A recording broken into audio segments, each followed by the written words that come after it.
ಎಲ್ಲರಿಗೂ ನಮಸ್ಕಾರ. ಇದೊಂದು ವಿಶೇಷವಾದ ಚರ್ಚೆ. ಈಗ WHO ಸಲಹೆಯ ಮೇರೆಗೆ ಈಗ ಅನೇಕ ದಶಕಗಳಿಂದ ಶಾಲಾ ಸಂಸ್ಥೆಗಳಲ್ಲಿ ಮಧ್ಯಾಹ್ನದ ಉಪಹಾರವನ್ನು ಮಿಡ್ ಡೇ ಮೀಲ್ ಅಂತ ಕರಿತೀವಲ್ಲ, ಮಧ್ಯಾಹ್ನದ ಉಪಹಾರವನ್ನು ಮಕ್ಕಳಿಗೆ ಕೊಡುವಂಥ ಒಂದು ವ್ಯವಸ್ಥೆ ಜಾರಿಗೆ ಬಂದಿದೆ. ನಾವು ಪ್ರೈಮರಿ ಸ್ಕೂಲು ಮತ್ತು ಹೈಸ್ಕೂಲ್ ಓದ್ತಾ ಇದ್ದಾಗ ನನಗೆ ನೆನಪಿರುವಂತೆ ಮೊದಲಿಗೆ ಬಿಸ್ಕಿಟ್ ಕೊಡುವಂಥ ಒಂದು ಪದ್ಧತಿ ಬಂತು. ಆಮೇಲೆ ಅದ್ರ ಜೊತೆಗೆ ಹಾಲು ಕೊಡೋ ಪದ್ಧತಿ ಬಂತು. ಆಮೇಲೆ ಉಪ್ಪಿಟ್ಟು ಕೊಡೋ ಪದ್ಧತಿ ಕೂಡ ಬಂತದು. ಅದು ವಿಶ್ವ ಆರೋಗ್ಯ ಸಂಸ್ಥೆ ಜಗತ್ತಿನಲ್ಲಿ ಯಾವ ಯಾವ ದೇಶಗಳಲ್ಲಿ ಮಕ್ಕಳು ಪೌಷ್ಟಿಕಾಂಶದ ಕೊರತೆಯಿಂದ ಬಳಲುತ್ತಿದ್ದಾರೆ, ಆ ಪೌಷ್ಟಿಕಾಂಶದ ಕೊರತೆಯನ್ನು ನೀಗಿಸಿ ಒಂದು ಒಳ್ಳೆಯ ಆರೋಗ್ಯವಂತ ಮಕ್ಕಳನ್ನು ಮತ್ತು ಜನಸಂತಾನವನ್ನು ಜಗತ್ತಿನಲ್ಲಿ ನಿರ್ಮಿಸಬೇಕು. ಅದಕ್ಕೆ ಅಗತ್ಯವಾದ ಕ್ರಮಗಳನ್ನು ಆಯಾ ರಾಷ್ಟ್ರಗಳು ಕೈಗೊಳ್ಳಬೇಕು. ಅದಕ್ಕೆ ವಿಶ್ವಸಂಸ್ಥೆ ಕೂಡ ನೆರವು ನೀಡಬೇಕು ಅನ್ನುವಂಥ ಒಂದು ನಿರ್ಧಾರ ಮಾಡಿದ ನಂತರ ನಮ್ಮ ಬೇರೆ ಬೇರೆ ಎಲ್ಲ ದೇಶಗಳು, ನಮ್ಮ ದೇಶವನ್ನು ಒಳಗೊಂಡು ಅನೇಕ ದೇಶಗಳಲ್ಲಿ ಈ ರೀತಿಯ ಒಂದು ಮಧ್ಯಾಹ್ನದ ಉಪಹಾರವನ್ನು ಮಕ್ಕಳಿಗೆ ಕೊಡ್ತಕ್ಕಂಥ ಪದ್ಧತಿ ಅದು ರೂಢಿಗೆ ಬಂದಿದೆ. ಅದು ಈಗ ಪ್ರಶ್ನೆ ಏನಂದರೆ, ಬಹಳ ಇತ್ತೀಚೆಗೆ ಆಧುನಿಕ ವಿದ್ಯಾವಂತರು, ಬುದ್ಧಿವಂತರು ಮತ್ತು ಕ್ರಾಂತಿಕಾರಿ ವಿಚಾರವಂತರು ಹೆಚ್ಚು ಹೆಚ್ಚು ತೀವ್ರತರವಾಗಿ ಈ ಸಾಮಾಜಿಕ ವಿಷಯಗಳ ಕುರಿತು ಚಿಂತಿಸ್ತಾ ಬಂದ ಕಾರಣಕ್ಕಾಗಿ ಈ ಆಹಾರ ಯಾವುದನ್ನು ಕೊಡಬೇಕು ಅನ್ನೋದರಲ್ಲಿ ಕೆಲವು ಚರ್ಚೆಗಳು, ವಿವಾದಗಳು, ಸಲಹೆಗಳು, ಬೇರೆ ಬೇರೆ ವಿಭಿನ್ನವಾದ ಸಲಹೆಗಳು ಬರ್ತಾ ಇದ್ದಾವೆ. ಅದನ್ನು ಗಮನಿಸ್ತಾ ಇರಬಹುದು. ಹಿಂದೆ ಸಾಹಿತ್ಯ ಸಮ್ಮೇಳನ ಮಂಡ್ಯದಲ್ಲಿ ನಡೆದಾಗ ಅಲ್ಲಿ ಕೂಡ ಯಾವ ಆಹಾರ ಕೊಡಬೇಕು ಅನ್ನೋದ್ರ ಬಗ್ಗೆ ಬಹಳ ದೊಡ್ಡ ಚರ್ಚೆ ಆಯಿತು. ಬಾಡೂಟದ ಬಗ್ಗೆ ತೀವ್ರವಾದ ಒಂದು ಒತ್ತಾಯ ಬಂತದು. ಆ ಬಾಡೂಟದ ಚರ್ಚೆ ನಾವು ಗಮನಿಸಿದಾಗ ನಮ್ಮ ಕರ್ನಾಟಕದಲ್ಲಿ ಆಗಲೇ ವೆಜಿಟೇರಿಯನ್ ಅಂಡ್ ನಾನ್ ವೆಜಿಟೇರಿಯನ್ ನಡುವೆ ಒಂದು ರೀತಿಯ ಈ ಆಹಾರ ಸಂಬಂಧವಾದ ಒಂದು ಸಾಂಸ್ಕೃತಿಕ ಸಂಘರ್ಷ ತೀವ್ರವಾಗಿ ನಡೀತಾ ಇದೆ ಅಂತ ನನಗೆ ಅನಿಸ್ತದೆ. ಈಗ ಇತ್ತೀಚೆಗೆ ಒಬ್ಬ ಮೇರು ಸಾಹಿತಿಗಳು ಒಂದು ಹೇಳಿಕೆ ಕೊಟ್ಟದ್ದನ್ನು ನಾನು ಎಲ್ಲ ಪತ್ರಿಕೆಯಲ್ಲಿ ಮತ್ತು ಫೇಸ್ಬುಕ್ನಲ್ಲಿ ಕೂಡ ನೋಡಿದೆ. ಮೀನು ಮೊಟ್ಟೆ ಜೊತೆಗೆ ಮೀನನ್ನು ಕೊಡಬೇಕು ಅಂತ.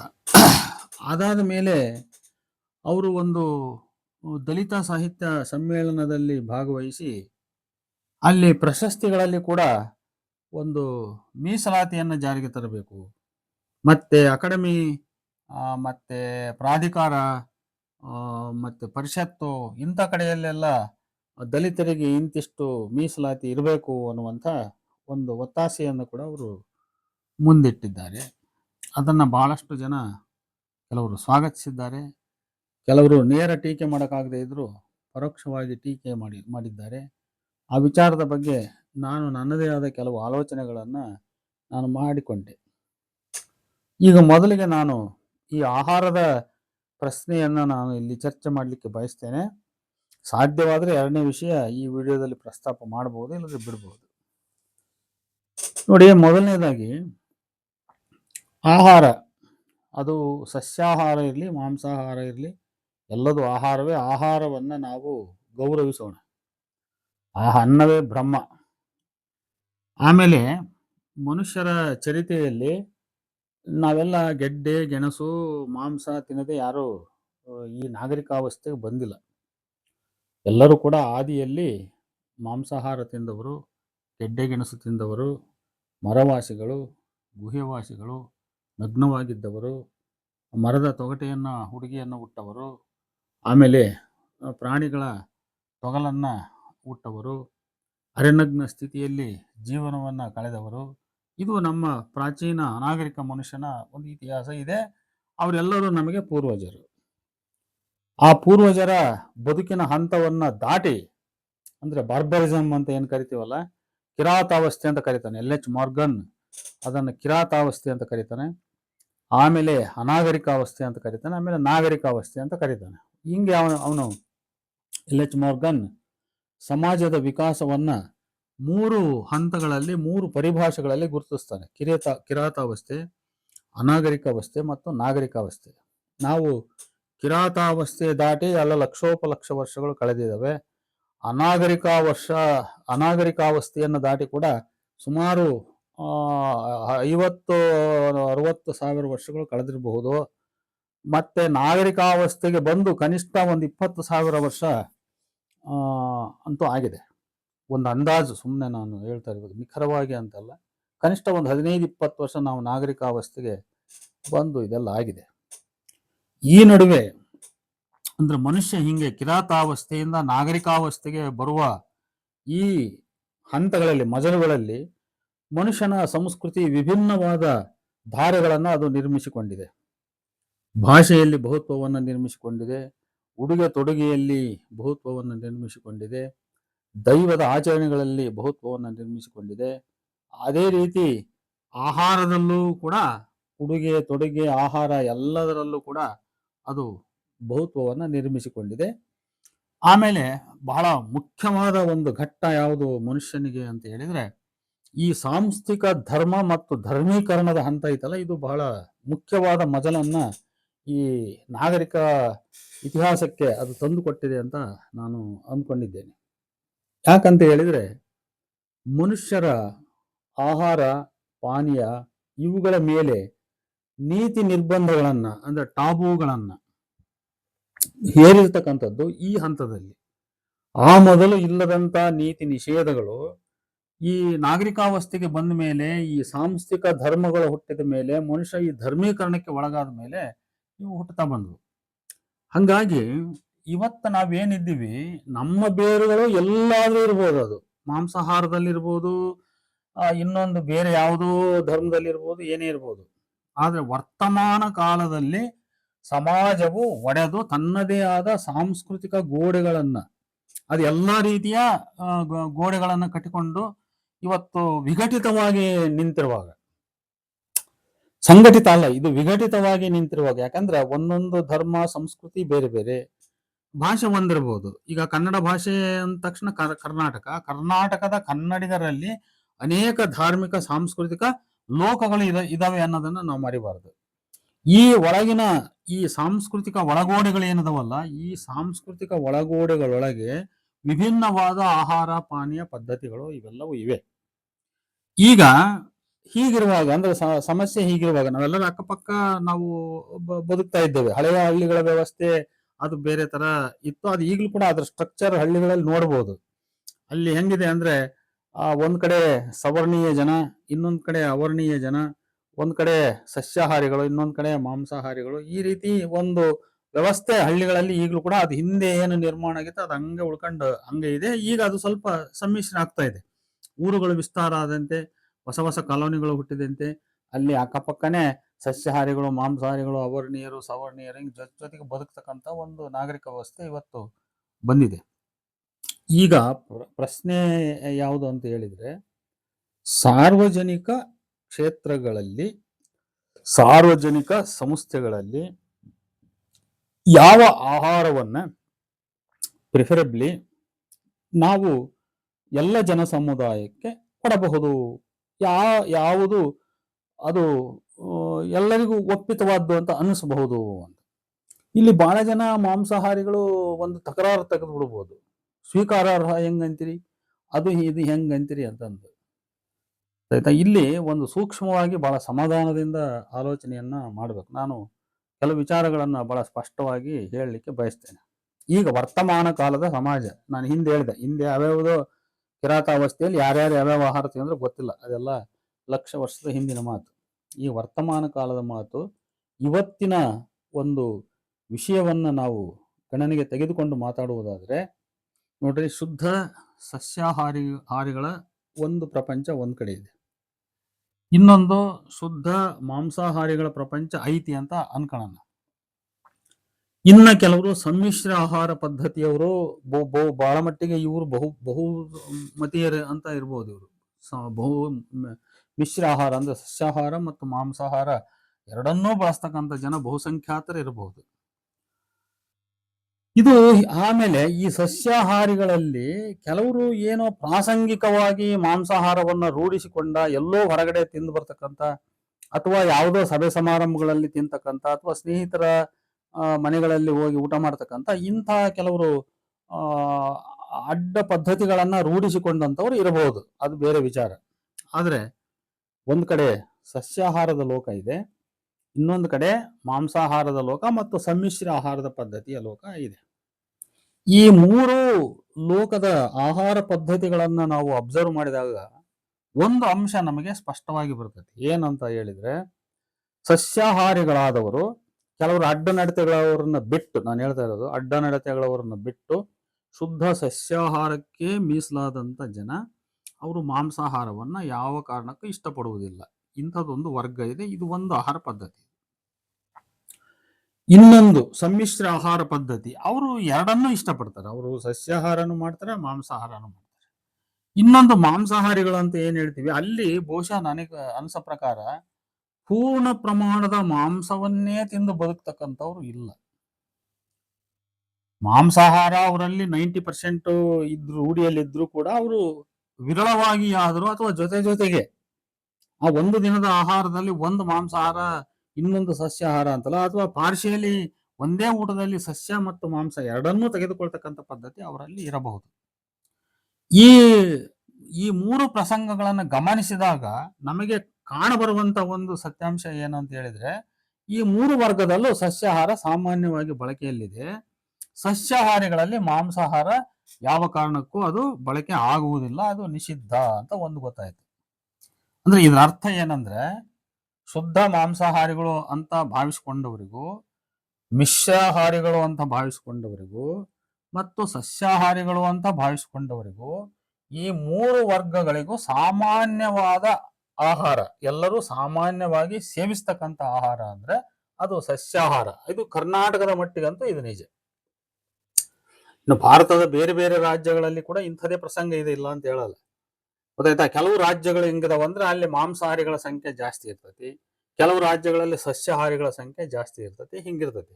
ಕರ್ನಾಟಕದಲ್ಲಿ ಹೆಚ್ಚು ಕಡಿಮೆ 50% ಇದ್ರೆ ಇರಬಹುದು. ಇದು ಇವನ್ನು ಮಾಂಸಾಹಾರಿಗಳು ನಾವು ಅಂತ ಭಾವಿಸಿಕೊಂಡವರು ಕೂಡ ಯಾರು ನಿತ್ಯ ಮಾಂಸವನ್ನು ಉಣ್ಣಲ್ಲ, ಸೇವಿಸಲ್ಲ. ಅವರಲ್ಲಿ ವಾರಕ್ಕೊಮ್ಮೆ ಊಟ ಮಾಡ್ತಕ್ಕಂಥವ್ರು ಇದ್ದಾರೆ. ನಮ್ಮ ಮಿತ್ರರು ಎಷ್ಟೋ ಜನ ಇದ್ದಾರೆ, ತಿಂಗಳಿಗೆ ಒಂದ್ಸಾರಿ ಉಣ್ಣೋರು ಇದ್ದಾರೆ. ಇನ್ನ ಕೆಲವರು ಏನೋ ಹಬ್ಬ ಹರಿದಿನ ಅಂದಾಗ ಅಷ್ಟೇ ನಾವು ಊಟ ಮಾಡ್ತೀವಿ, ಇನ್ನು ಬೇರೆ ಯಾವ ಪ್ರಸಂಗದಲ್ಲೂ ನಾವು ಊಟ ಮಾಡಲ್ಲ, ನಾವು ಅದನ್ನ ಏನು ರೆಗ್ಯುಲರ್ ಆಗಿ ನಾವು ಬಳಸಲ್ಲ ಅನ್ನುವಂಥ ಜನ ಸಮುದಾಯ ಒಂದು ಕಡೆ ಇದೆ. ಈ ನಾನ್ ವೆಜಿಟೇರಿಯನ್ ಪೀಪಲ್ ಅಂತ ನಾವೇನಂತೀವಿ ಅವರಲ್ಲಿದೆ. ಇದು ಪ್ರಸಂಗ, ಇದು ವಾಸ್ತವ ಸ್ಥಿತಿ. ಇದು ಸುಮ್ಮನೆ ನಾವು ಮಾಂಸಾಹಾರಿಗಳು ಅಂದ ತಕ್ಷಣ ನಾವು ನಿತ್ಯ ಮಾಂಸಾಹಾರನೇ ಸೇವಿಸ್ತೀವಿ ಅನ್ನೋ ರೀತಿಯಲ್ಲಿ ನಮ್ಮನ್ನು ನಾವು ಪ್ರಾಜೆಕ್ಟ್ ಮಾಡ್ಕೊಳ್ತಕ್ಕಂಥದ್ರಲ್ಲಿ ಅರ್ಥ ಇಲ್ಲ. ಅದೇ ರೀತಿ ಸಸ್ಯಾಹಾರಿಗಳು ಅಲ್ಲಿ ಯಾರೋ ಕೆಲವರು ಆಕಸ್ಮಿಕ ಅವರು ಬಾಯಿ ಚಪಲ ಅಂತ ಅನ್ಕೊಂಬಿಡೋಣ. ಬಾಯಿ ಚಪಲ, ಯಾವುದೋ ಸ್ನೇಹ ಪ್ರಭಾವ ಅಥವಾ ಅವ್ರ ವೈಯಕ್ತಿಕ ಆಸಕ್ತಿನೂ ಇರಬಹುದು, ನನಗೆ ತಿನ್ಬೇಕು ಅನಿಸ್ತದೆ ಅಂತ. ಅಂಥವ್ರು ಅವಾಗ ಇವಾಗ ಎಲ್ಲೋ ಹೊರಗಡೆ ತಿಂದು ಬಂದ್ರೆ ಇವರಲ್ಲಿ ಮಾಂಸಾಹಾರ ರೂಢಿಯಲ್ಲಿದೆ ಅಂತ ಆರೋಪಿಸ್ತಕ್ಕಂಥದ್ದು ತಪ್ಪು. ಶುದ್ಧ ಸಸ್ಯಾಹಾರವನ್ನೇ ಆಹಾರಕ್ಕೆ ಬದ್ಧವಾಗಿರುವಂತ ಜನಸಮುದಾಯ ಇವರಲ್ಲಿ ಇದ್ದೇ ಇದೆ. ಈಗ ಇಷ್ಟು ಗಮನದಲ್ಲಿಟ್ಟುಕೊಂಡು ನಾವು ಈ ಸಾರ್ವಜನಿಕ ಸಂಸ್ಥೆಗಳ ವಿಚಾರಕ್ಕೆ, ಶಾಲಾ ಕಾಲೇಜುಗಳ ಶಾಲೆಗಳನ್ನು, ಕಾಲೇಜುಗಳಿಗೆ ಇದು ಆಹಾರದ ವ್ಯವಸ್ಥೆ ಬಂದಿಲ್ಲ, ಶಾಲೆಗಳಿಗೆ ನಾವು ಬರೋಣ. ನೋಡ್ರಿ, ಈಗ ಸರ್ಕಾರಿ ಶಾಲೆ ಸಂಸ್ಥೆಗಳು ಎಲ್ಲ ಜಾತಿ ವರ್ಗದವರಿಗೂ ಕೂಡ ಸೇರಿದ್ದದು.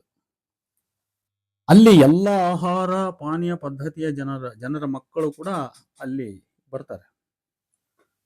ಅವರು ಎಲ್ಲರೂ ಒಟ್ಟಾಗಿ ಕುಳಿತು ಜೊತೆಗೆ ಯಾವುದೇ ಜಾತಿ ಭೇದವನ್ನ ಮರೆತು ಅಥವಾ ಅವರವರ ವೈಯಕ್ತಿಕ ಆಹಾರ ಭೇದವನ್ನು ಮರೆತು ಜೊತೆಗೆ ಕುಳಿತು ಊಟ ಮಾಡುವ ಒಂದು ಪ್ರಸಂಗ ಅಲ್ಲಿ ಇರ್ತದೆ.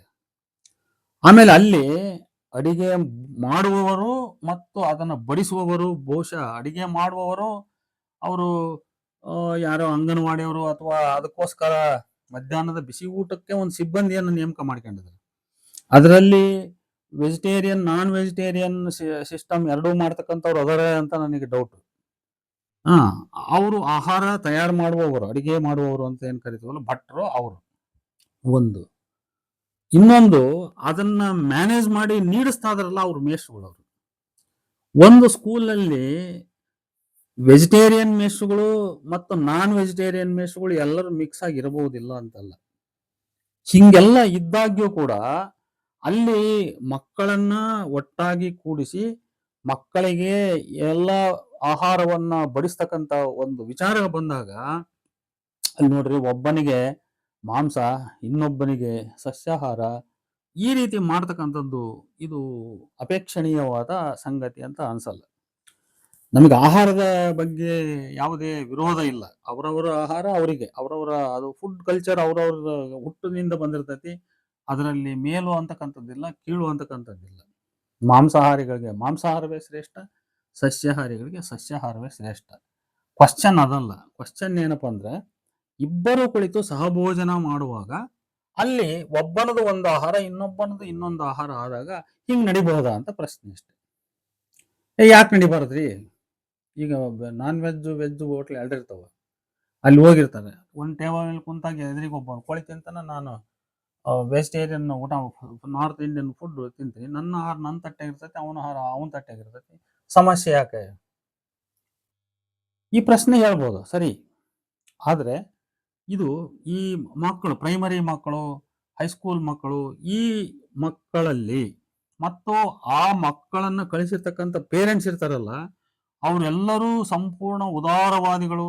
ಆಹಾರ ವಿಚಾರದಲ್ಲಿ ನಮ್ಮ ಮಕ್ಕಳು ನಮ್ಮ ಆಹಾರ ಪದ್ಧತಿಗೆ ಅನುಗುಣವಾಗಿರಬೇಕು, ಅವರು ನಮ್ಮ ಆಹಾರದ ಕಲ್ಚರನ್ನು ಮೀರಿ ಬೇರೆ ರೀತಿಯ ಆಹಾರಗಳನ್ನು ಅವರು ರೂಢಿಸ್ಕೋಬಾರದು, ಅವರವೇ ಆದ ಏನೇನೋ ಧಾರ್ಮಿಕ ಕಟ್ಟಳೆಗಳು ಅವೆಲ್ಲ ಇಟ್ಕೊಂಡಿರ್ತಾರೆ ಅವ್ರ ಮನೆಯಲ್ಲಿ. ಈಗ ಅಂಥವರು ಇದನ್ನ ಇಷ್ಟಪಡುವರೇ ಅನ್ನೋ ಪ್ರಶ್ನೆ. ಇಷ್ಟಪಡಲ್ಲ, ಖಂಡಿತ ಇಷ್ಟಪಡಲ್ಲ. ಹಾಗಾಗಿ ಅವ್ರು ಇಷ್ಟಪಡಲ್ಲ ಅಂದ್ರೆ, ಅವ್ರು ಇಷ್ಟಪಡದೇ ಇದ್ರೆ ಅವ್ರು ಶಾಲೆಗೆ ಬಿಟ್ಟು ಬರ್ದಂಗಿರ್ಲಿ, ಅವ್ರ ಆಹಾರನೇ ಬೇರೆ ತಿಂದ, ಈ ತರದ ತಕರಾರುಗಳನ್ನು ಯಾರು ತೆಗಿಯ ಸಮಂಜಸವೇ? ತೆಗಿತಕ್ಕಂಥದ್ದು ಸರಿಯಲ್ಲ. ಇಲ್ಲಿ ಒಂದು ಕಾಂಪ್ರಮೈಸ್ ಆದ ಮತ್ತು ಒಂದು ಸಹಮತದ ವಿಚಾರ ಯಾವುದು ಅಂತ ಹೇಳಿದ್ರೆ, ಎಲ್ಲರಿಗೂ ಒಪ್ಪಿತವಾದ ಒಂದು ಆಹಾರವನ್ನ ನಾವು ಸಾರ್ವಜನಿಕ ಸಂದರ್ಭಗಳಲ್ಲಿ, ಅವ್ರವ್ರ ಆಹಾರ ಅವ್ರ ಮನೆಯಾಗಿರ್ತದ್ ಬಿಡ್ರಿ, ಅವ್ರವ್ರ ಯಾವ್ದು ಆಹಾರ ಬೇಕಾದ್ರೆ ಅವ್ರು ಯಾವಾಗ ಬೇಕಾದ್ರೆ ಮಾಡ್ಕೊಂಡು ತಿಂತಾರೆ, ಅದು ಅವ್ರವ್ರ ವಿಚಾರ. ಆದರೆ ಸಾರ್ವಜನಿಕ ಕ್ಷೇತ್ರಗಳಲ್ಲಿ, ಶಾಲೆ, ಹಾಸ್ಟೆಲ್ಲು, ಇಂಥ ಕಡೆ ಅವರವರ ಆಹಾರಗಳನ್ನ ಅವರವರಿಗೆ ಅವರವ್ರ ಮನೆಯಲ್ಲಿ ಇಟ್ಟು ಎಲ್ಲರಿಗೂ ಸಾಮಾನ್ಯವಾದ ಆಹಾರ, ಯಾರು ಎಲ್ಲರಿಗೂ ಸಾಮಾನ್ಯವಾದ, ಯಾರಿಗೂ ಅದು ಏನು ಅನ್ಸಲ್ಲಪ್ಪ, ಯಾರಿಗೂ ಅದು ತೊಂದರೆ ಅನ್ಸಲ್ಲ. ಈಗ ಮಾಂಸಾಹಾರಿಗೆ ಸಸ್ಯಾಹಾರ ಏನಾದರೂ ತೊಂದರೆ ಅನಿಸುತ್ತದೆ ಪ್ರಶ್ನೆ. ಈಗ ಮಾಂಸಾಹಾರಿಗಳಂತ ತಿಳ್ಕೊಳ್ಳೋಣ ನಾವು. ಆ ಮಾಂಸಾಹಾರಿಗಳು ಸಸ್ಯಾಹಾರ ಉಣ್ಣಲ್ವೇ? ಹಂಗಾದ್ರೆ ಉಣ್ತಾರಲ್ಲ, ನಾನು ಅದನ್ನೇ ಮೊದಲು ಪ್ರಸ್ತಾಪ ಮಾಡಿದ್ದು. ಅಥವಾ ಮಾಂಸಾಹಾರ ಸೇವಿಸ್ತಕ್ಕಂಥವ್ರು ದೇವರುಗಳು ಸಸ್ಯಾಹಾರ ತಿನ್ಬೇಡ ಅಂತ ಏನಾದ್ರು ನಿಷೇಧ ಇರ್ತವ? ಇರಲ್ಲ. ಮತ್ತೆ ಇವ್ರು ಮಡಿವಂತರದಾರಲ್ಲ ಈ ಕಡೆ, ಸಸ್ಯಾಹಾರದಲ್ಲಿ ಶುದ್ಧರಾಗಿರ್ತಕ್ಕಂಥವ್ರು, ಅವರು ಒಂದು ಧಾರ್ಮಿಕ ಕಟ್ಟಳೆ, ನಂಬಿಕೆ ಏನೇನೇ ಇಟ್ಕೊಂಡಿರ್ತಾರ ಅವರು. ನಾವು ಇದನ್ನೇ ನಾವು ಇಂಥದೆಲ್ಲ ನಾವು ನಮಗೆ ಇಷ್ಟ ಆಗಲ್ಲ, ನಾವು ನಾನ್ ವೆಜ್ ಹೋಟೆಲ್ಗಳಿಗೆ ಹೋಗಲ್ಲ, ಅಥವಾ ಆ ಥರದ ಆಹಾರದ ಜೊತೆಗೆ ನಾವು ಆಹಾರ ಸೇವಿಸೋಕ್ಕಾಗಲ್ಲ, ಅಥವಾ ನಮ್ಮ ಮಕ್ಕಳು ಅಂಥದ್ದೆಲ್ಲ ಸೇವಿಸಿದ್ರೆ ಅದು ನಮ್ಮ ಧರ್ಮ ಸಂಸ್ಕೃತಿಗೆ ವಿರುದ್ಧ ಅನ್ನುವಂಥ ಅವ್ರು ಇವ್ರದಾರೆ. ಹಾಗಾಗಿ ಇಲ್ಲಿ ಏನಾಗಿದೆ ಅಂತ ಹೇಳಿದ್ರೆ ಪ್ರಶ್ನೆ, ತಕರಾರು ಹುಟ್ಟೋದು ಸಸ್ಯಾಹಾರಿಗಳ ಮೂಲದಿಂದ. ಸಸ್ಯಾಹಾರಿಗಳ ಮೂಲದಿಂದ ಹುಟ್ಟುವ ತಕರಾರು, ಅದನ್ನ ನಾವು ಉಡಾಫೆಯಿಂದ ನಿರಾಕರಿಸಬಹುದಾ? ಹಂಗಾದ್ರೆ ಪ್ರಶ್ನೆ, ನಿರಾಕರಿಸಬಹುದಾ? ನಿರಾಕರಿಸಿದ್ರೆ ಏನಾಗ್ಬೋದು? ಹಂಗಾದ್ರೆ ನಿರಾಕರಿಸಿದ್ರೆ ಏನಾಗ್ಬೋದು ಅಂದ್ರೆ, ನೋಡ್ರಿ, ಇದೇನಾಗ್ತದೆ, ಸಾರ್ವಜನಿಕ ಶಿಕ್ಷಣ ಕ್ಷೇತ್ರಗಳಿಗೆ ಸಸ್ಯಾಹಾರಿಗಳ ಮಕ್ಕಳು ಬರೋದನ್ನು ನಿಲ್ಲಿಸ್ಬಿಡ್ತಾರೆ ಅವರು, ಖಂಡಿತ. ಈಗ ಅವರು ಹೇಳ್ತಾರೆ, ಮಹಾ ಮೇರು ಸಾಹಿತಿಗಳು, ಅವ್ರು ಹೇಳಿದ್ರು, ಮೊದಲು ಮೊಟ್ಟೆ ಕೊಟ್ಟಾಗಲೇ ಬಹಳ ದೊಡ್ಡ ವಿವಾದ ಆಯಿತು. ಮೊಟ್ಟೆದೇನು ದೊಡ್ಡ ವಿಚಾರ ಏನಲ್ಲ. ಆದ್ರೆ ಮೊಟ್ಟೆ ಕೊಡೋದು ಶುರುವಾಯ್ತು. ಮೊಟ್ಟೆ ತಿನ್ನೋರು ತಿಂತಾರೆ, ತಿನ್ನದೇ ಇರೋರಿಲ್ಲ. ಅದ್ರ ಬಗ್ಗೆ ಯಾವ ಇದಿಲ್ಲ. ಆಮೇಲೆ ಮತ್ತೊಂದು ಏನಾಗಿದೆ, ನಾವು ವಾಸ್ತವ ಸಮಾಜವನ್ನು ಕೂಡ ಅರ್ಥ ಮಾಡ್ಕೋಬೇಕು. ಬರೀ ಒಂದು ಯಾವುದೋ ಥಿಯರಿ ಮಾತಾಡೋದಲ್ಲ. ವಾಸ್ತವ ಸಮಾಜ ಏನಾಗಿದೆ ಅಂದ್ರೆ, ಈಗೇನು ಸಸ್ಯಾಹಾರಿಗಳು, ಮಡಿವಂತರು ಅಂತ ನಾವೇನ್ ಮಾತಾಡಿದ್ವಿ, ಇವರಲ್ಲಿ 90% ಇವತ್ತು ಮೊಟ್ಟೆ ತಿನ್ನೋ ಜನ ಹುಟ್ಟಿದ್ದಾರೆ ಈಗ. ನಾಳೆ ಮಾಂಸ ತಿನ್ನೋರು ಇವರಲ್ಲಿ ಹುಟ್ಟಬಹುದಿಲ್ಲ ಅಂತ ಹೇಳಲ್ಲ. ಸದ್ಯಕ್ಕೆ ಮೊಟ್ಟೆಯನ್ನ ತಿಂತಕ್ಕಂಥ ಜನ ಇವರಲ್ಲಿ ಹುಟ್ಟಿದ್ದಾರೆ. ಅದು ಡಾಕ್ಟರ್ ಸಲಹೆ ಮೇರೆಗೆ, ಆಮೇಲೆ ಅವರಿಗೆ ವಿಟಮಿನ್ಸ್ಗಳ ಕೊರತೆ, ಇನ್ನೂ ಏನೇನೋ ಕಾರಣಗಳಿಂದ ಆಮೇಲೆ ಆಮ್ಲೆಟ್ ಮಾಡ್ಕೊಂಡು ತಿಂದೆ, ಮೊಟ್ಟೆ ಬೇಯಿಸ್ಕೊಂಡು ತಿಂದೆ, ಇನ್ನು ಏನೇನೋ ಅವ್ರ ಮನೆಯಲ್ಲಿ ಎಗ್ ಬುರ್ಜ್ ಮಾಡ್ಕೊಂಡು ತಿಂದೆ, ಎಗ್ ಮಸಾಲ ಮಾಡ್ಕೊಂಡು ತಿಂದೆ, ಇಂಥವೆಲ್ಲ ನಡೆದವೆ. ಹೋಟೆಲ್ಗಳಲ್ಲಿ ಕೆಲವರು ಮನೆಯಲ್ಲಿ ಮಾಡದೇ ಇದ್ರು ಹೋಟೆಲ್ಗಳಿಗೂ ತಿಂದು ಬರೋ ಜನ ಇದ್ದಾರೆ. ಮೊಟ್ಟೆ ಈಗ ಸಾಮಾನ್ಯವಾಗಿ 90% ಈಗೇನು ನಾವು ವೆಜಿಟೇರಿಯನ್ ಮಡಿವಂತರು ಅಂತ ಕರಿತೀವಲ್ಲ, ವೆಜಿಟೇರಿಯನ್ ಮಡಿವಂತರಲ್ಲಿ ಮೊಟ್ಟೆ ಇವತ್ತು ಸ್ವೀಕೃತವಾಗಿದೆ. ಹಾಗಾಗಿ ಮೊಟ್ಟೆ ಬಗ್ಗೆ ಈಗ ಇವರಲ್ಲಿ ತಕರಾರು ಎತ್ತಲ್ಲ. ತಕರಾರು ಎತ್ತಾರ ಅವ್ರ ಪಾಡಿಗೆ ಅವ್ರ ದಾರಿಯಲ್ಲಿರ್ತಾರೆ. ಈಗ ನೆಕ್ಸ್ಟ್ ಕ್ವಶನ್ ಏನಂದ್ರೆ, ನೀವು ಮೊಟ್ಟೆ ಜೊತೆಗೆ ಮೀನನ್ನು ಕೊಡ್ರಿ ಅಂತ ಒಬ್ರು ಸಾಹಿತಿಗಳು ಹೇಳಿದ್ರಪ್ಪ. ಸರಿ ಬಿಡು, ಮಾತು ಅಷ್ಟು ಅವ್ರಿಗೆ ಇದು ಕೊನೆ ಬಿಡ್ಬೇಕಂತ ಏನು ಅನ್ನಲ್ಲ ನಾನು. ಹಂಗಂತ ರೂಲ್ಸ್ ಏನಿಲ್ಲ. ಈಗ ಒಬ್ಬ ಸಾಹಿತಿಗಳು ಮೊಟ್ಟೆ ಜೊತೆಗೆ ಮೀನು ಕೊಡ್ರಿ ಅಂದ್ರು, ಅದು ಮೀನಿಗಷ್ಟೇ ನಿಂತು ಬಿಡ್ಬೇಕು ಅಂತ ಏನಿಲ್ಲ. ಇನ್ನೊಬ್ರು ಮುಂದಕ್ಕೆ ಹೋಗ್ತಾರೆ, ನೀವು ಇನ್ನೊಂದು ಬೇರೆ ಮಾಂಸ ಕೊಡ್ರಿ ಅಂತ ಹೇಳ್ತಾರೆ ಅವರು. ಅವ್ರಿಗೆ ಹೇಳೋ ಸ್ವಾತಂತ್ರ್ಯ ಅವ್ರ ಸ್ವಾತಂತ್ರ್ಯ ಅವ್ರಿಗೆ ಐತಲ್ಲ. ಇದು ಹಿಂಗೆ ಮುಂದುವರಿಬಹುದಲ್ಲ ಇದು ವಾದ ಮುಂದುವರೆದು ಮುಂದೆ ಈ ಸಾರ್ವಜನಿಕ ಶಿಕ್ಷಣ ಸಂಸ್ಥೆಗಳನ್ನು ನಡೆಸ್ತಕ್ಕಂಥ ಈ ಮಧ್ಯಾಹ್ನದ ಉಪಹಾರದ ಪ್ರಶ್ನೆ ಇದೊಂದು ಆಹಾರದ ಪ್ರಕಾರದ ಸಂಘರ್ಷದ ಒಂದು ಇಶ್ಯೂ ಆಗಿಬಿಡ್ಬೋದು. ಇವತ್ತು ಈ ಮಾಂಸ ಮೊಟ್ಟೆ ಕೊಡಂದ್ರು, ಆಮೇಲೆ ಮೀನ್ ಕೊಡಂದ್ರು, ಆಮೇಲೆ ಇನ್ನೊಂದು ಪ್ರಾಣಿದು ಮಾಂಸ ಕೊಡಂದ್ರು, ಒಬ್ರು ಅದಕ್ಕೆ ಬೇಡ ಅಂದ್ರು, ಒಬ್ರು ಇದಕ್ ಮಾಡ್ರಿ ಅಂದ್ರು, ಅವರಲ್ಲೇ ಒಂದು ಜಗಳ ಆಯ್ತು. ಈ ರೀತಿ ಮಾಡ್ತಕ್ಕಂಥದ್ದು ಇದು ಸರಿಯಾದ್ದಲ್ಲ. ಇದು ವಿವೇಕವಾದ ವಿಚಾರ ಅಲ್ಲ. ಇದನ್ನ ಇಷ್ಟಕ್ಕೆ ನಿಲ್ಲಿಸಿ ಬಿಡಬೇಕು. ಸಸ್ಯಾಹಾರ ಮತ್ತು ಮೊಟ್ಟೆ ಏನು ಕೊಡ್ತಾರೆ, ಹಾಲು ಕೊಡ್ತಾರೆ, ಅಷ್ಟಕ್ಕೆ ಅದನ್ನು ನಿಲ್ಲಿಸಿ ಬಿಡಬೇಕು. ಮುಂದೆ ನೀನು ಮೀನು ಕೊಡ್ರಿ, ಮತ್ತೊಂದು ಕೊಡ್ರಿ ಅಂತ ಹೇಳೋ ಮಾತೈತಲ್ಲ, ಇದು ಮುಂದೆ ಈ ಪ್ರಸಂಗವನ್ನ ಇದು ಬೇರೆ ಬೇರೆ ನೆಲೆಗಳಿಗೆ ಕೊಂಡೊಯ್ತದೆ. ಇದು ಸರ್ಕಾರಿ ಶಾಲೆಗಳಿಗೆ ನಾಳೆ ಈ ಮಡಿವಂತರ ಮಕ್ಕಳು ಬರದೇ ಬಿಡ್ತಾರೆ. ಬಿಟ್ರೆ ಬಿಡ್ಲಿ ಬಿಡೋ ಅಂತ ಹಂಗ ಅನ್ನಂಗಿಲ್ಲ. ಹಂಗ ಅನ್ಬಾರ್ದು, ಅನ್ನೋದೇ ಉಡಾಪೆ ಅದು. ಎಲ್ಲರೂ ಬರ್ಬೇಕು. ಯಾಕಂದ್ರೆ ಸಾರ್ವಜನಿಕ ಸಂಸ್ಥೆ ಅಂದ್ರೆ ಅದು ಎಲ್ಲರಿಗೂ ಸಂಬಂಧಪಟ್ಟದ್ದು ಅದು. ಹಾಗಾಗಿ ಅವ್ರು ಬರಬಾರ್ದು, ಇವ್ರು ಹಿಂದೆಲ್ಲ ಜಾತಿ ಜಗಳಗಳು ಆಗಿದಾವೆ. 1910-20ನೇ ದಶಕದಲ್ಲಿ ಲಿಂಗಾಯತರನ್ನ ಪಂಚಮರ ಸಾಲಿಗೆ ಕೂಡಿಸ್ತಾ ಇದ್ದ ಕಾರಣಕ್ಕಾಗಿ ಲಿಂಗಾಯತ ಮಠಗಳು ತಮ್ಮದೇ ಆದ ಸ್ವಂತ ಶಾಲೆಗಳನ್ನು ತೆಗೆದು ಅಲ್ಲಿ ಎಲ್ಲ ಬೇರೆ ಜಾತಿಗಳಿಗೆ, ಲಿಂಗಾಯತರಿಗೂ ಸೇರಿ ಬೇರೆಲ್ಲ ಜಾತಿಗಳಿಗೂ ಕೂಡ ಓದುವ ಅವಕಾಶವನ್ನ ಕಲ್ಪಿಸಿಕೊಟ್ಟವು. ಇದು ಕರ್ನಾಟಕದ ಇತಿಹಾಸದಲ್ಲಿ ಕಾಣತಕ್ಕಂಥದ್ದು. ಇದು ನೋಡಿ, ಲಿಂಗಾಯತರು ಈ ವ್ಯವಸ್ಥೆಯನ್ನು ವಿರೋಧಿಸಿದ್ರು. ಯಾವುದನ್ನು ವಿರೋಧಿಸಿದ್ರು? ತಮ್ಮನ್ನ ಪಂಚಮರ ಸಾಲಿನಲ್ಲಿ ಕೂಡಿಸಿ ಪಾಠ ಹೇಳ್ತಕ್ಕಂಥ ಶಾಲೆಗಳ ವ್ಯವಸ್ಥೆಯನ್ನು ವಿರೋಧಿಸಿ ತಾವು ಸ್ವಂತ ಸಂಸ್ಥೆಗಳನ್ನು ಕಟ್ಟಿದರು. ನಾಳೆ ಇದು ಎರಡನೇ ಸ್ಟೆಪ್ ಆಗ್ಬೋದು. ಇದು ಸರ್ಕಾರಿ ಸಂಸ್ಥೆಗಳಲ್ಲಿ ಮೀನು, ಮಾಂಸ ಈ ರೀತಿ ಅಲ್ಲಿ ಮುಂದುವರೆದ್ರೆ, ಇವರು ಸಸ್ಯಾಹಾರಿಗಳಲ್ಲಿ ಒಂದೇ ತರ ಕೆಲವರು ಒಪ್ಪಿನರಿರ್ಬೋದು, ಕೆಲವರು ಒಪ್ಪದೇ ಇರ್ಬೋದು. ಅವ್ರು ಏನ್ ಮಾಡ್ತಾರೆ, ಅವ್ರು ಆ ಶಾಲೆಗಳನ್ನ ಬಿಟ್ಟು ಬೇರೊಂದು ಶಾಲೆಗಳನ್ನ ತೆರೆಕೊಳ್ತಾರೆ ಅಥವಾ ಬೇರೊಂದು ಆಯ್ಕೆಯನ್ನು ಮಾಡ್ಕೋತಾರೆ. ಇದು ಆ ಮಟ್ಟಕ್ಕೆ ಅದು ಹೋಗ್ತದೆ. ಅದು ಆಮೇಲೆ ಇಲ್ಲಿ ಗಮನಿಸೋಣ ಇನ್ನು ಮುಂದೆ ಇದನ್ನ ವಿಚಾರ. ಈಗ ಹಿಂಗ ಆಗ್ಬೇಕೆ ಪ್ರಶ್ನೆ, ಹಿಂಗಾಗ್ಬೇಕು. ಈಗ ಅವ್ರವ್ರು ಒಂದು ಗೌರ್ಮೆಂಟ್ ಸ್ಕೂಲ್ ಅಂತ ತೆಗೆದುಬಿಟ್ರೆ ಅಲ್ಲಿ ಬೋರ್ಡ್ ಹಾಕ್ಬೇಕಾಗತ್ತದು. ಏನಂತ? ಸರ್ಕಾರಿ ಪ್ರಾಥಮಿಕ ಶಾಲೆ ಬ್ರಾಕೆಟ್ನಾಗ ವೆಜ್, ಶುದ್ಧ ಸಸ್ಯಾಹಾರಿ ಅಂತ ಒಂದು. ಇನ್ನೊಂದು ಸರ್ಕಾರಿ ಪ್ರಾಥಮಿಕ ಶಾಲೆ ವೆಜ್, ನಾನ್ ವೆಜ್ ಅಂತ ಒಂದು. ಅಥವಾ ಸರ್ಕಾರಿ ಪ್ರಾಥಮಿಕ ಶಾಲೆ ಮಾಂಸಾಹಾರಿ.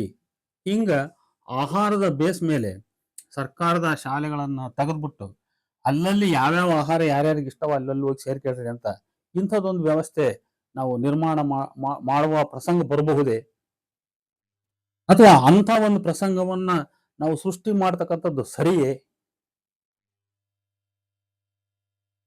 ಅಲ್ರಿ, ಇದೆಲ್ಲ ಯಾಕೆ ಮಾತಾಡ್ತೀರಿ ನೀವು? ಸಸ್ಯಾಹಾರಿಗಳು ಮಾಂಸಾಹಾರ ಯಾಕೆ ತಿನ್ಬಾರ್ದು?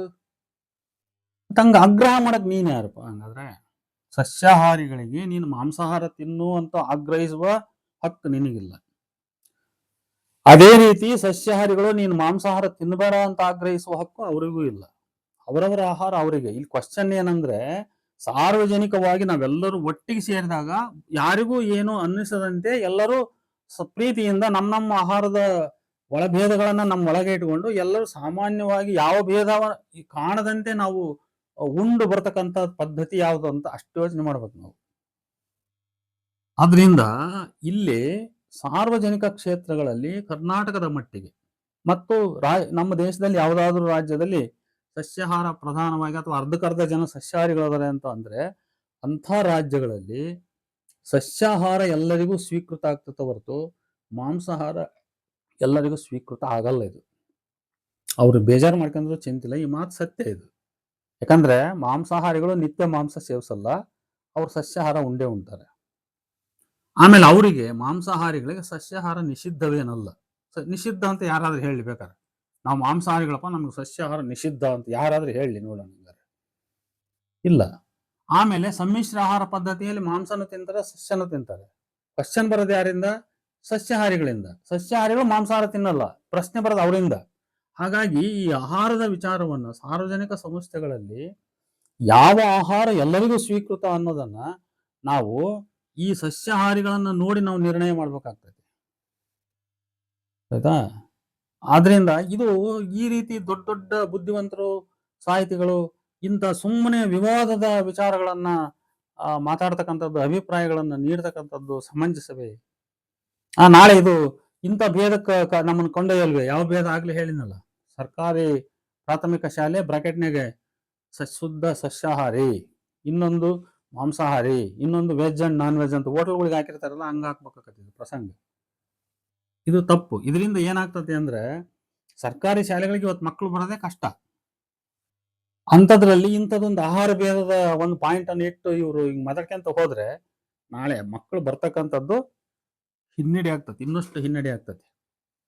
ನಾವು ಇಲ್ಲೆಲ್ಲ ಸೂಕ್ಷ್ಮವಾಗಿ ಆಹಾರದ ಮುಖಾಂತರ ಮಧ್ಯಾಹ್ನದ ಊಟದ ನೆಪವನ್ನು ಇಟ್ಕೊಂಡು ಮಕ್ಕಳ ತಲೆಗೆ ಒಂದು ಜಾತಿ ಭೇದ ನಾವು ಕ್ರಿಯೇಟ್ ಮಾಡಿದಂಗೆ ಆಗ್ತದೆ. ಅದಾಗಬಾರ್ದು. ಅದು ಎಲ್ಲಾ ಜಾತಿ ಅವ್ರವ್ರ ಮನೆಗೆ ಅವ್ರವ್ರ ಜಾತಿ ಇರ್ತೈತಿ, ಅವ್ರವ್ರ ಮನೆಗೆ ಅವ್ರವ್ರ ಊಟ ಅವರು ವೈಯಕ್ತಿಕ ಮಾಡ್ಕೊಂತಾರೆ. ಅವರು ಎಲ್ಲರೂ ಇಲ್ಲಿ ನಗನಗತಾ ಸ್ನೇಹಿತರಾಗಿ ಜೊತೆ ಕೂತ್ಕೊಂಡು ಎಲ್ಲರೂ ಸ್ವೀಕೃತವಾದ ಆಹಾರ ಉಂಡು ಬರ್ತಾರಲ್ಲ, ಅಷ್ಟು ಸಾಕು. ಅಷ್ಟಿದ್ ಬಿಟ್ರೆ ಸಾಕು. ಈಗ ಇದನ್ನ ಈ ಕ್ವಶನ್ ಇನ್ನೂ ಸ್ವಲ್ಪ ಮುಂದಕ್ಕೆ ತಗೊಂಡು ಹೋಗ. ಈಗ ನೋಡ್ರಿ, ನಾನು ಒಂದ್ಸಾರಿ ಮೈಸೂರಿಗೆ ಈ ಒಬ್ಬ ಸಿಟ್ಟಿಂಗ್ ಸ್ಕ್ವಾಡ್ ಆಗಿ ಹೋಗಿದ್ದೆ. ಸೆಕೆಂಡ್ PUC ಪರೀಕ್ಷೆ ಅನ್ಯುವಲ್ ಎಕ್ಸಾಮಿನೇಷನ್. ಒಂದು ಕ್ರಿಶ್ಚಿಯನ್ ಹಾಸ್ಟೆಲಲ್ಲಿ ನಮಗೆ ತಂಗ್ಲಿಕ್ಕೆ ಅವಕಾಶ ಕೊಟ್ಟಿದ್ರು. ಅಲ್ಲಿ ನಾವು ಒಂದು 15 ದಿವಸ ಆ ಹಾಸ್ಟೆಲಲ್ಲಿ ಇದ್ದ ಸಂದರ್ಭದಲ್ಲಿ ನಾವು ಹೊರಗಡೆ ಊಟಕ್ಕೆ ಹೋಗಿದ್ವಿ. ಆ ಹಾಸ್ಟೆಲಾಗ ಏನು ಉಣ್ತಿದ್ದಿಲ್ಲ ನಾವು, ರೂಮ್ ಮಾತ್ರ ಕೊಟ್ಟಿದ್ರು. ನಾವು ಹೊರಗಡೆ ಊಟ ಮಾಡ್ಕೊಂಡ್ ಬಂದು ಅಲ್ಲಿ ಮಕ್ಕಂತಿದ್ವಿ. ಅಲ್ಲಿ ಮಕ್ಕಳಿಗೆ ನಾವು ಯಾವ ಆಹಾರ ಕೊಡ್ತಾರೆ, ಏನು ಎತ್ತ ಅನ್ನೋದು ಎಲ್ಲದೂ ನಾವು ಅಲ್ಲಿ ವಿಚಾರಿಸಿದ್ವಿ. ನಾವು ಅವ್ರು ಹೇಳಿದ್ರು, ನಮಗೆ ವಾರಕ್ಕೊಂದ್ಸರಿ ನಾನ್ ವೆಜ್ ಕೊಡ್ತಾರೆ, ಅದರಲ್ಲಿ ಬೀಫ್ ಇರ್ತತಿ, ಆಮೇಲೆ ಬೇರೆ ರೀತಿ ಮಟನ್ ಇರ್ತತಿ, ಚಿಕನ್ ಕೊಡ್ತಾರೆ, ಇದೆಲ್ಲ ಹೇಳಿದ್ವಿ. ಇನ್ನು ಡೈಲಿ ಎವ್ರಿ ಡೇ ಇನ್ನು ವೆಜಿಟೇರಿಯನ್ ಆಹಾರ ಇರ್ತತಿ, ಮೊಟ್ಟೆ ಕೊಡ್ತಾರೆ, ಇವೆಲ್ಲ ಹೇಳಿದ್ರು. ಅಲ್ಲಿ ಅದೆಲ್ಲ ತಿಳ್ಕೊಂಡ್ವಿ ನಾವು. ಅಂದ್ರೆ ಅಲ್ಲಿ ನಾನ್ ವೆಜ್ ತಿನ್ನೋರಿಗೆ, ಅಂದ್ರೆ ಅಲ್ಲಿ ನಾನ್ ವೆಜ್ ಊಟ ಕೊಡ್ತಾರೆ, ಬೀಫ್ ಕೊಡ್ತಾರೆ ಅಂದ್ರೆ ಇಷ್ಟ ಇದ್ದ ತಿನ್ಬಹುದು ಮಕ್ಕಳು. ಅಲ್ಲಿ ಹೋಗಿ ಹಾಸ್ಟೆಲ್ಗೆ ಮಕ್ಕಳನ್ನ ಸೇರಿಸ್ತಾರಲ್ಲ, ಈಗ ಅವರು ಅದನ್ನೆಲ್ಲ ಎನ್ಕ್ವೈರಿ ಮಾಡ್ತಾರೆ. ನೀವು ಮಕ್ಕಳಿಗೆ ಏನು ಆಹಾರ ಕೊಡ್ತೀರಿ ಅಂತ ಎನ್ಕ್ವೈರಿ ಮಾಡ್ತಾರೆ. ಅವರೆಲ್ಲ ಹೇಳ್ತಾರೆ, ಅವ್ರದ್ದು ಮೆನು ಏನಿರ್ತದೆ ಎಲ್ಲ ಹೇಳ್ತಾರೆ ಅವರು.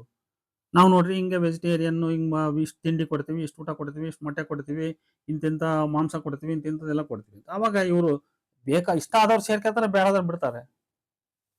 ಅಲ್ಲಿ ನನಗೆ ಆಹಾರ ಬೇಕು ಅನ್ನೋನು ಸೇರ್ಕೊಂತಾನೆ, ಬೇಡದನ್ನು ಬಿಡ್ತಾನೆ. ಆಮೇಲೆ ಅಲ್ಲಿ ಹೋಗಿ ಒಂದ್ ವೇಳೆ ಅಕಸ್ಮಾತ್ ಯಾವನೋ ವೆಜಿಟೇರಿಯನ್ ಅದನ್ನಂತ ತಿಳ್ಕೊಳ್ಳೋಣ, ಅವನಿಗೆ ಆ ಶಾಲೆ ಯಾವುದೋ ಕಾರಣಕ್ಕೆ ಅನಿವಾರ್ಯಪ್ಪ, ಆಹಾರದ ದೃಷ್ಟಿಯಿಂದ ಮಾತ್ರ ಬೇಡ, ಆದ್ರೆ ಅನಿವಾರ್ಯ ಸೇರ್ಕೊಂತ ಅವನು ಏನ್ ಮಾಡ್ತಾನೆ, ಅಲ್ಲಿ ನಾನ್ ವೆಜ್ ಮಾಡಿದ ದಿವಸ ಹೊರಗೆ ಹೋಗಿ ಉಂಡು ಬರ್ತಾನೆ ಅವನು,